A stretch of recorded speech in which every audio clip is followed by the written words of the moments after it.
Hey guys, it's JT, and this is another chess mistake video out of the Sicilian defense. So, the game started with pawn to e4, and I responded pawn to c5, the Sicilian defense. And this right away is where the game kind of departed from the main lines of the Sicilian. Often at this point, you'll see either this move to lead into an open Sicilian, or possibly even knight to c3 to lead into the closed Sicilian. But what happened in this variation, or in this game, was bishop to c4, which is not a very common move. So I just continued with what I know from the Sicilian with a pawn to e6 move to prepare a push to fork this pawn and this bishop. So he pushed his pawn to c3. I'm not sure what the point behind that move was. Maybe to open up a diagonal for his queen or another diagonal for his queen.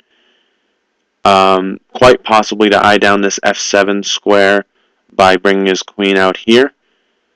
So play continued with d5, attacking the bishop. He captured, I recaptured, and now his bishop is attacked. Note that he can't capture because my queen is defending this pawn. So now he moved his queen to e2, checking my king. So I blocked with my bishop. He brought his bishop back, and here I briefly considered pushing my pawn to c4, but I decided that I didn't want to leave this pawn in the center guarded only by my queen and trying to defend a pawn, because I just thought it would open up like too many possibilities of revealed attacks or pins on my queen or something like that. So I decided in this case it was much more accurate to move my knight to f6, defending this pawn a little further and maybe preparing to actually do this this pawn push. So he developed his knight to f3. We both castle. I developed a c6. He moved his bishop back to c2. Now note, he's behind in development and in space at this point because this bishop has moved so many times in this opening, and he's already developed his queen. So the computer gives black about a half point, 3/4 point advantage at this point.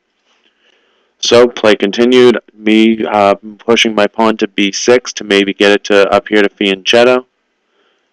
He moved to d4. I captured, he recaptured. I just felt like the board should get opened up a little bit in this position.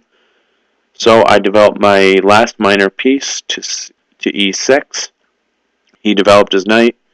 I pushed my queen forward, getting it on this little diagonal right here, maybe preparing an attack over here, and connecting my rooks. So my development is complete, and I'm ready to start a little bit of an attack. But he jumped on it first before he'd finished developing and attacked my queen here.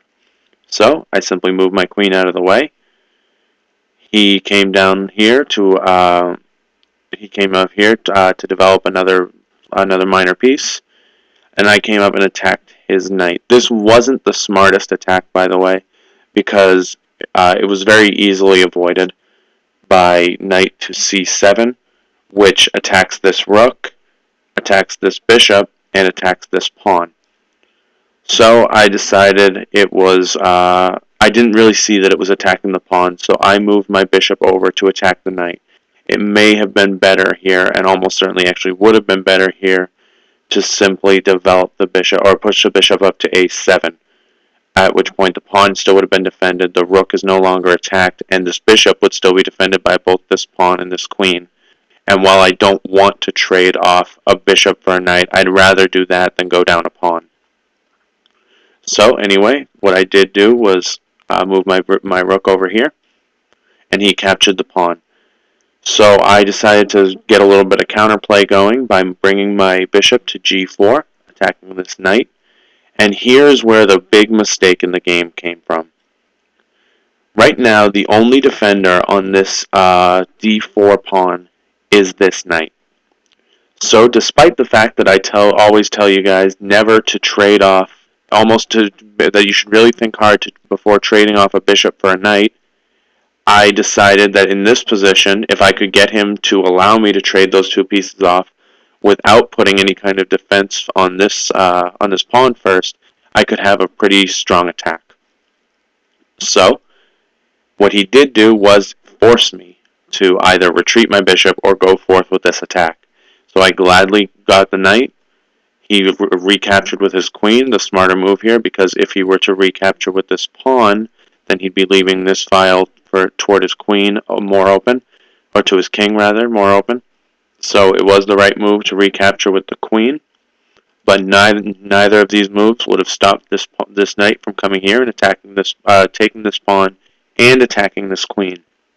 So now he's forced to do something about the threat on his queen. So he comes here to defend this bishop, which is also under attack. But this defense didn't really have much of an effect because this rook is also eyeing down this bishop. So I just grab the bishop now. This is white's stronger bishop too, so this is a very powerful attack now. So he came here and attacked my knight and got his rook out of the way of this attack. So I came here, attacked the queen again, and opened up this file, inviting him to trade rooks with me and possibly allowing me to trade with him at some point if I felt the need to. So he simply recaptured my knight. I captured his knight, and now we went through a bunch of pretty bad decisions on his part. The next few moves he just kind of spent simplifying the game, and by that I mean he was exchanging material. And I've told you guys before, when you're down in material, you never want to simplify, because a small material advantage gets much more significant as play goes on and material goes down. So he invited me to trade. He attacks my rook while it's defended by his bishop, so I simply capture. He recaptures. He's now undeveloped this bishop, brought it back here, so it's only along this diagonal, and minimized its effectiveness while he's down in material. So he's not only trading off material, but also making the material he has do less. So I came here, I brought my bishop down to c5 to attack this square and hope that I can maybe launch another attack now on the castled position of the king. So he again offered up a little trade, so I gladly took it. Now notice that he's attacking this open file with his queen, which ties my queen down to this area, because if he were ever to come here and I couldn't capture with either my knight or my queen, then it would be mate on my king. So I decided just to wait and see what he wanted to do next. So I pushed this pawn forward, and he came and attacked both of these pawns. So I proceeded just to give my king a little escape route so I could move this queen around a little more. And he came over here to attack down here, which is a pretty meaningless attack at this point. And he got his queen off to the side, which really opened up a lot of possibilities for me. So what I decided to do was start pushing this pawn toward promotion. So he checked my king, a pretty meaningless check at this point, but it did make me glad that I had given this escape route, because now I didn't have to trade off queens, and this queen is protecting the promotion of this pawn. But I did allow myself to trade, I did offer up a little trade, because I decided that if he wanted to trade off here, I should let him, because then I could defend this pawn's promotion with my knight, and possibly take out his pawns with it as well. So he came here to refuse the trade. I continued pushing. Now he brought his queen to d4 to attack the pawn. So, once more, I offered up a queen trade. A note that my queen is defended by my knight. Better here, however, I noticed later, was to bring my queen to e1, because now the only move he has would be to bring his king over to h2, and after I move my pawn here, the only way for him to stop promotion is to capture. And after I recapture with my queen, I have a deadly advantage, and it's only a matter of winning at this point. In fact, it's forced mate. So, I missed that move, but what I did do worked out almost as well, with queen to d7, offering up another trade. I also left this knight undefended, however, and he jumped on it. Unfortunately for him, this was a blunder. It was a greedy little grasp at material in hopes that he might be able to equalize, but positionally he was so far behind that he couldn't do anything about the promotion. So he gives his king another little bit of escape room by pushing to g3. I promote. I check him. He moves his king to g2. I check him again. He moves his pawn up to block, and then I simply delivered mate with king to d2 or queen to d2. So I hope you enjoyed this game. Remember, guys, when you go to stimulate that knight to bishop trade or knight bishop trade in the castle position, you might want to look at what your knight is defending and see if there's some kind of strong attack that can be delivered out if the knight falls. Don't just assume that a bishop for a knight trade is better for the person losing the knight.